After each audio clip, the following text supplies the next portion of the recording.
সফলতার কোনো শর্টকাট হয় না, হয় অনেক কাঠখড় পুড়িয়ে জীবন যুদ্ধের প্রতিটি অধ্যায়ে নিজেকে প্রমাণ করে করে একটু একটু করে আপনি সফল হবেন, একটু একটু করে আগাবেন। ইটস এ জার্নি, এটা কোনো ডেস্টিনেশন নয়। এবং সফল হওয়ার পথ পরিক্রমায় কোনো লিফট নেই, সিঁড়ি বেয়ে উপরে উঠতে হয়। কি বেয়ে? কিন্তু আমরা সফল হতে চাই কিভাবে? ডাইরেক্ট 100 তলায় তো আমি সফল, উপরে সবার উপরে আমি, এইভাবে চাই সফলতাটা।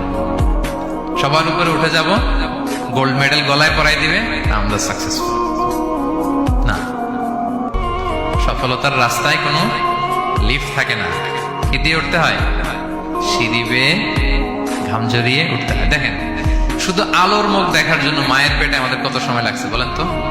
জাস্ট একটু লাইট, হ্যাঁ, 9 মাস 10 মাস সময় লাগছে শুধু একটু আলো দেখবো আমরা। একটু আলোর মুখ দেখার জন্য আমার লাগছে 9 মাস। আর এখানে আমরা শর্টকাট খুঁজি।